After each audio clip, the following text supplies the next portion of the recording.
नमस्कार बंधुरा श्रावणी रान्नाघरे आपनादेर सबाइके स्वागत जानिए आमी आबारो एकटा रान्नार भिडियो निये आपनादेर सामने चले एसेछि।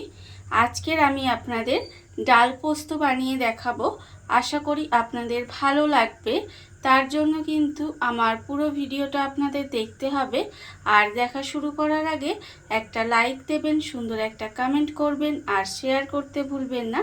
ताहले चलुन आजकेर आमी एई डाल पोस्तटा किभाबे बानाई सेटा आपनारा एकबार देखे निन। रान्नाटा करार जोन्नो प्रथमे आमी एखाने देखुन ग्यासटा अन करे एकटा कड़ा बसिए दिएछि। एइबारे आमी कड़ार मध्य दिए देब जल। एखाने किन्तु जलटा आमाय परिमाण मतो दिते हबे, खूब बेशी जल किन्तु दिले हबे ना। एखाने आमी 1.5 बाटी परिमाणे जल दिलाम। देखुन एरकम एकटा माझारी साइजेर बाटिर 1.5 बाटी जल दिलाम। एइबारे जलटा जतक्षण एखाने गरम होच्छे ततक्षण आमी एखाने देखुन डाल निये निয়েছি। एखाने किन्तु आमी मुगेर डाल निয়েছি। एखाने आमार 100 ग्राम परिमाणेर मुगेर डाल आछे। आमी एखाने अल्प परिमाणे करछि सेई जोन्नो किन्तु आमी एखाने सबकिछुई अल्प निয়েছি। आपनारा जदि बेशी परिमाणे करेन ताहले किन्तु परिमाणटा बाड़िये दिलेई हबे। देखुन आमी किन्तु एखाने मुगेर डाल 100 निये निয়েছি। एइबारे डालटाके आमी एखाने जल पाल्टे पाल्टे धुए नेब। এইভাবে জল পাল্টে পাল্টে কিন্তু ডালটা খুব ভালোভাবে ধুয়ে নিতে হবে। আর আমি আপনাদের প্রতিদিনের মতো একটা কথাই বলবো যে প্লিজ আমার ভিডিওটা আপনারা টেনে টেনে দেখবেন না, পুরো ভিডিওটা দেখুন। আশা করি আপনাদের ভালোই লাগবে। দেখুন আমি কিন্তু ডালটা প্রথমে খুব ভালোভাবে ধুয়ে নেব। ডালটা কিন্তু আমি এখানে খুব ভালোভাবে ধুয়ে পরিষ্কার করে নিয়েছি। আর অন্যদিকে দেখুন জলটাও কিন্তু আমার এখানে গরম হয়ে গেছে। এইবারে আমি মুগের ডালটা এই জলের মধ্যে দিয়ে দেব। মুগের ডালটা কিন্তু এখানে দিয়ে দিতে হবে। দেখুন এইভাবে মুগের ডালটা দিয়ে দিলাম। দিয়ে আমি কিন্তু এইভাবে একটু রান্না করে নেব, মানে ডালটাকে সেদ্ধ করতে হবে। আর দেখুন এই ডালটা যখন রান্না হবে তখন উপর থেকে দেখবেন একটু সাদা সাদা ফেনা ফেনা মতো হবে, তখন কিন্তু আমি এই ফেনাগুলো ফেলে দেব। ডালের উপরে যে সাদা সাদা ফেনাগুলো উঠেছে সেগুলো কিন্তু আমি এখানে হাতা দিয়ে ফেলে দেব। তার কারণ এইগুলো কিন্তু ডালের নোংরা, সেই জন্য কিন্তু এইগুলো অবশ্যই ফেলে দিতে হবে। দেখুন এইভাবে কিন্তু আস্তে আস্তে এই ফেনাগুলো ফেলে দেব। ফেলে দিয়ে ডালটাকে খুব ভালোভাবে সেদ্ধ করব। কিভাবে সেদ্ধ করব সেটা কিন্তু আমি আপনাদের দেখাবো। এটা ডালটা সেদ্ধ হয়ে যাবে অথচ একেবারে গলে যাবে না। এইভাবে কিন্তু ডালটাকে আমায় প্রথমে সেদ্ধ করে নিতে হবে। আর এইভাবে ডালটাকে সেদ্ধ করে নিয়ে তারপরে আমি আবার আপনাদের সামনে ফেরত আসছি। ডালটা আমার এখানে দেখুন সেদ্ধ হয়ে গেছে। আমি আপনাদের দেখাচ্ছি ঠিক ডালটা কেমন সেদ্ধ হয়েছে। দেখুন এটা কিন্তু দানা দানা হয়ে আছে অথচ একদম সেদ্ধ হয়ে গেছে। দেখুন আমি আপনাদের দেখাচ্ছি এটা হাত দিয়ে টিপে। এই দেখুন ডালটা কিন্তু সেদ্ধ হয়ে গেছে অথচ গলে যায়নি। এইভাবেই কিন্তু ডালটা আমাকে সেদ্ধ করে নিতে হবে। আর এখানে দেখুন ডাল সেদ্ধ হয়ে গিয়ে একদম ঝরঝরে হয়ে গেছে।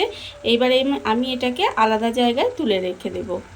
ডালটা আমি এখানে দেখুন একটা বাটির মধ্যে ঢেলে নিয়েছি। আর এবারে আমি পোস্তটা বেটে নেব। তার জন্য নিয়েছি মিক্সিং জার। মিক্সিং জারের মধ্যে আমি এখানে পোস্তটা দিয়ে দেব। পোস্তটা দিয়ে আমি কিন্তু পোস্তটা প্রথমে শুকনো একটু গুঁড়িয়ে নেব, তারপর কিন্তু এর মধ্যে জল দিয়ে পেস্ট করে নিতে হবে। আর এখানে আমি 100 গ্রাম ডালের জন্য আমি কিন্তু এখানে 3 চামচ মতো পোস্ত দিয়েছি। 3 চামচ পোস্ত দিলেই যথেষ্ট। দেখুন এবারে আমি পোস্তটা বেটে নেব। পোস্তটা আমার এখানে দেখুন বাটা হয়ে গেছে। পোস্তটা কিন্তু আমি এখানে বেটে নিয়েছি। আর অন্যদিকে দেখুন গ্যাসটা অন করে কিন্তু আবারও কড়াটা বসিয়ে দিয়েছি।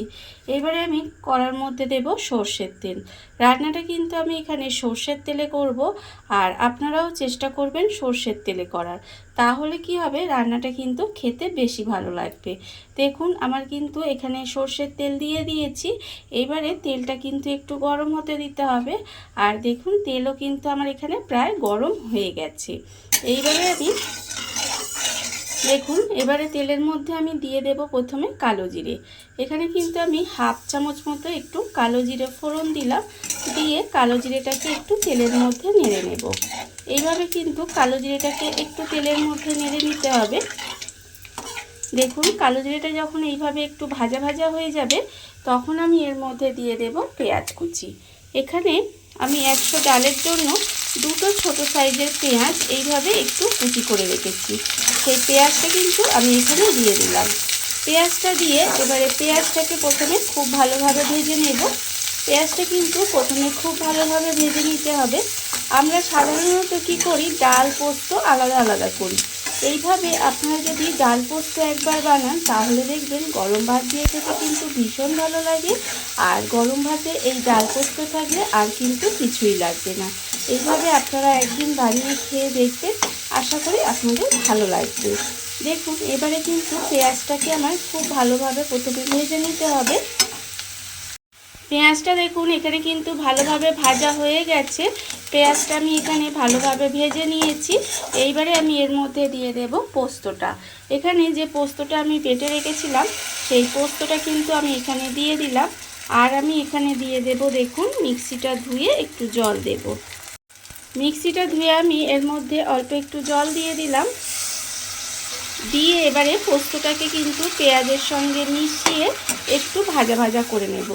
দেখুন এইভাবে কিন্তু পোস্তটা দিয়ে একটু রান্না করে নিতে হবে। আর এই সময় আমি এর মধ্যে দিয়ে দেব, এখানে আমি রেখেছি দেখুন আন্দাজ মতো নুন, আছে আমার 1/4 চামচ মতো হলুদের গুঁড়ো, আর এটা আমার কাঁচা লঙ্কার গুঁড়ো। এখানে আমি 1/2 চামচ কাঁচা লঙ্কার গুঁড়ো দিয়েছি। আর স্বাদের ব্যালেন্সের জন্য খুব সামান্য একটু চিনি দিয়েছি। আপনারা না চাইলে এই চিনিটা নাও দিতে পারেন। দেখুন এবারে সমস্ত কিছু আমি এখানে দিয়ে দিলাম। দিয়ে এটা কিন্তু খুব ভালোভাবে মিশিয়ে একটু রান্না করে নেব। আর দেখুন আমি কিন্তু এখানে কাঁচা লঙ্কার গুঁড়ো ব্যবহার করেছি। আপনারা চাইলে কিন্তু কাঁচা লঙ্কা ছোট ছোট করে কুচি করেও দিতে পারেন বা পোস্তর সঙ্গে বেটেও দিতে পারেন, তাতেও কিন্তু ভীষণ ভালো লাগে। এবারে দেখুন সমস্ত কিছু এর মধ্যে দিয়ে খুব ভালোভাবে মিশিয়ে এইভাবে পোস্তটা একটু রান্না করে নেব। মানে এই যে পোস্তর যে জল জল ভাবটা আছে এটাকে কিন্তু একটু শুকনো করে নিতে হবে। দেখুন আমি এইভাবে পোস্তর জলটাকে একটু শুকনো করে নেব। পোস্তর জলটা দেখুন এখানে কিন্তু শুকনো হয়ে একটু ভাজা ভাজা মতো হয়ে গেছে। যখন দেখবেন এইভাবে পোস্তর জলটা শুকনো হয়ে এসেছে তখন কিন্তু এর মধ্যে এই ডালটা ঢেলে দিতে হবে। দেখুন আমি এখানে ডালটা ঢেলে দিলাম।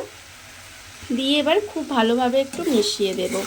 এইভাবে কিন্তু খুব ভালোভাবে মিশিয়ে একটু সময় রান্না করে নিতে হবে। আর এটা কিন্তু একেবারে শুকনো শুকনো হয়ে যাবে দেখবেন। এইভাবে একটু রান্না করে নিলে একদম ঝরঝরে আর শুকনো শুকনো হয়ে যাবে।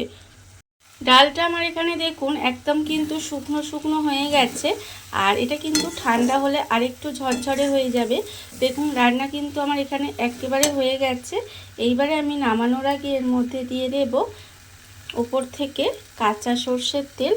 এই কাঁচা সর্ষের তেলটা কিন্তু অবশ্যই দেবেন, তাহলে কিন্তু খেতে বেশি ভালো লাগে। আর দেব আমি এখানে দুটো চেরা কাঁচা লঙ্কা। দিয়ে এটা আমি খুব ভালোভাবে মিশিয়ে নেব। মিশিয়ে নিলেই কিন্তু আমার এখানে রান্না রেডি হয়ে যাবে। এইবার আমি গ্যাসটা অফ করে দেব আর আপনাদের পরিবেশন করে দেখাবো যে কেমন হলো। আপনারাই বলুন, গরম ভাতের সঙ্গে এই রেসিপিটা যদি থাকে তাহলে কি আর কিছু লাগবে? দেখুন আমার কিন্তু একদম ডাল পোস্ত রেডি হয়ে গেছে। এবার আমি আপনাদের পরিবেশন করে দেখাবো ঠিক কেমন হলো। দেখুন বন্ধুরা, বাড়িতে থাকা কত অল্প উপকরণে কত অল্প সময় কত সুন্দর একটা ডাল পোস্ত তৈরি হয়ে গেছে, আপনারা দেখতেই পেলেন। আর এটা কিন্তু খেতে অসম্ভব সুন্দর হয়। এইভাবে আপনারাও কিন্তু একদিন হলেও বাড়িতে বানিয়ে দেখতে পারেন। আর এই ভিডিওটা যদি আপনাদের ভালো লেগে থাকে, আপনারা যদি ফেসবুক থেকে দেখে থাকেন পেজটি ফলো করে দেওয়ার অনুরোধ রইল। আর যদি ইউটিউব থেকে দেখে থাকেন চ্যানেলটি সাবস্ক্রাইব করে নেওয়ার অনুরোধ রইল। তাহলে চলুন ভিডিওটা আমি এখানেই শেষ করছি। আপনারা সবাই ভালো থাকবেন, সুস্থ থাকবেন। আবারও হাজির হব নতুন কোনো রান্না নিয়ে।